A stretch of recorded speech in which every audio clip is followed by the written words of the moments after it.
ప్రియమైన దేవుని బిడ్డలారా, ప్రభువును రక్షకుడని యేసయ్య నామములో మీ అందరికీ ఉదయకాల సమయములో శుభవందనాలండి. కీర్తనలు 34:18 వాక్యాన్ని చదువుకుని ఈ రోజు కొరకు మనము ప్రార్థన చేద్దాం. విరిగిన హృదయము గలవారికి యెహోవా ఆసన్నుడు, నలిగిన మనస్సు గలవారిని ఆయన రక్షించును. ప్రియమైన దేవుని బిడ్డలారా, విరిగిన హృదయము గల వారికి యెహోవా ఆసన్నుడంట. నలిగిన మనస్సు గల వారిని ఆయన రక్షించును అని దేవుని వాక్యం చెప్తుంది. దేవుని బిడ్డలారా, మనము నవ్వేటప్పుడు ఈ లోకమే మనతో కూడా నవ్వును, కానీ మనం ఏడ్చినప్పుడు మనము మాత్రమే ఏడవాలి. ఎందుకంటే ఈ లోకపు యొక్క స్నేహం అంతే. విరిగిన హృదయం గల వారికి యెహోవా ఆసన్నుడంట. ప్రియమైన దేవుని బిడ్డలారా, ఈ యొక్క లోకపు యొక్క ప్రేమ అశాశ్వతమైనది, నిజమైనది కాదు. ప్రభు అయిన యేసయ్య యొక్క ప్రేమే నిజమైన ప్రేమ. దేవుని బిడ్డలారా, ఈ ఉదయకాల సమయంలో మీ యొక్క మనసులో విరగబడి ఉన్నారా? మీ హృదయములో విరిగిపోయి ఉన్నారా? మీ పరిస్థితులను బట్టి విరిగిపోయి ఉన్నారా? భయపడకండి, దేవుడు మీకు ఆసన్నుడుగా ఉంటున్నాడు. లూకా రాసిన సువార్త 8వ అధ్యాయం 43 వాక్యం చెప్తుంది చూడండి. 12 సంవత్సరాలుగా రక్తస్రావముతో, వ్యాధితో, బలహీనతో ఉన్నటువంటి ఒక సహోదరి తనకు కలిగినటువంటి ఆస్తులన్నీ అమ్మి వైద్యులకు ఖర్చు పెట్టినదట. కానీ ఆ సహోదరికి సౌఖ్యం అనేదే లేదు. సౌఖ్యం దొరకకుండా అన్నీ ఖర్చు చేసి ఎక్కడికి పోయినా ఒక అద్భుతం జరగల, ఎక్కడికి తిరిగినా, ఎక్కడ వెళ్ళినా అద్భుతం జరగల. చివరికి ప్రభువైన యేసయ్య గురించినటువంటి సువార్త విన్న తరువాత ప్రభువైన యేసయ్య దగ్గరికి వచ్చి, ఎవ్వరికి తెలియకుండా ప్రభువైన యేసయ్య వెనుక వచ్చి విశ్వాసముతో ప్రభువైన యేసయ్యను ఆమె ముట్టిందంట. దేవుని బిడ్డలారా, ఆమె ముట్టిన తక్షణమే దేవుని యొక్క ప్రభావం ఆమె శరీరంలో ప్రవహించి ఆమె శరీరమును, ఆమె వ్యాధిని గుణపరిచినది అని వేద గ్రంథంలో మనం చదువుతున్నాం.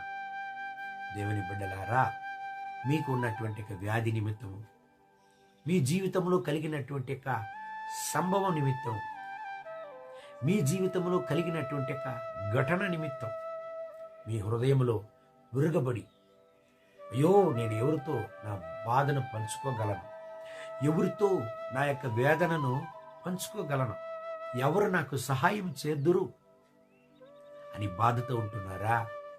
ఏడుస్తున్నారా? కలతతో ఉంటున్నారా?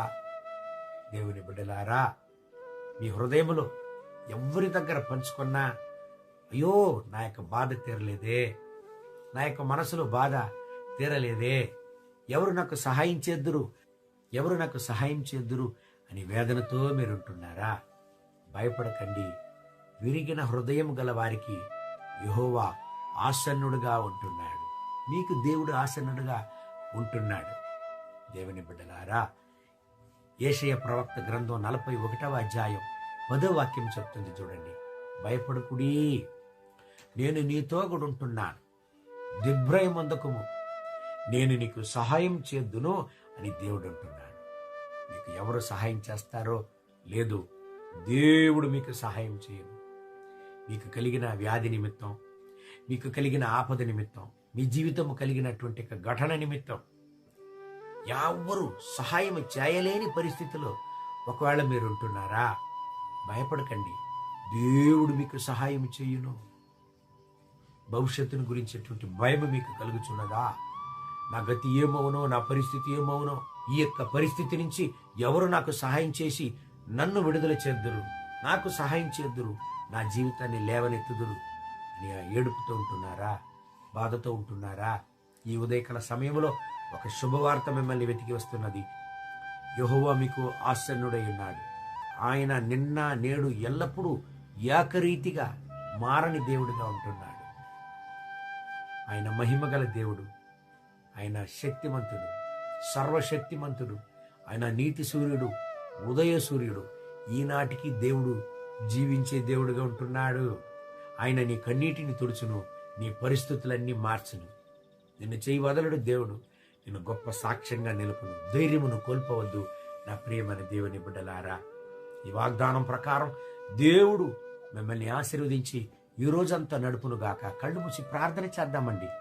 మహోన్నతమైన ప్రభువా, విరిగిన హృదయం గలవారికి ఆసన్నుడైన దేవా, ఈ యొక్క ఉదయకాల సమయంలో ఈ ప్రియ సహోదర సహోదరి కొరకు ప్రార్థన చేస్తున్నాను. వీళ్ళను ఆశీర్వదించండి, వీళ్ళ పరిస్థితులను మార్చండి, వీళ్ళ యొక్క దుఃఖాన్ని మార్చండి, వీళ్ళ యొక్క వేదనలను మార్చండి. అయినా ఇప్పుడే వీళ్ళ యొక్క హృదయాన్ని గుణపరచండి, వీళ్ళ కన్నీటిని తొడవండి, వీళ్ళ వ్యాధిని గుణపరచండి, వీళ్ళ భవిష్యత్తును గురించినటువంటి బాధను, భవిష్యత్తును గురించినటువంటి భయాన్ని నిర్మూలించండి. మీ రక్తపు కోటలో వీళ్ళను దాచుకోండి నాయనా. మీ కృపా ప్రసన్నత వీళ్ళపైన దిగునుగాక నా ప్రభువా. వీళ్ళను బలపరచండి నాయన, వీళ్ళకు సహాయం చేయండి నా దేవా. నా రక్షక, డాక్టర్లే ఒకవేళ వీళ్లకు సహాయం చేయలేని పరిస్థితుల్లో ఉండవచ్చు, కానీ పరమ డాక్టర్, పరమ వైద్యుడు మీరుంటున్నారు. వీళ్లకు సహాయం చేయండి, మీ రక్త కోటలో దాచుకోండి. ఒక అద్భుతం వీళ్లకు జరుగును గాక. ప్రకృతికి మించినటువంటి ఒక అద్భుతం వీళ్ళ జీవితంలో జరుగును గాక. గొప్ప సాక్ష్యంగా బిడ్డల్ని కూడా నిలపండి. మహిమ ఘనత స్తుతి మీకే. యేసయ్య నామములో వేడుకుంటున్న మా ప్రియ పరలోకపు తండ్రి, ఆమేన్.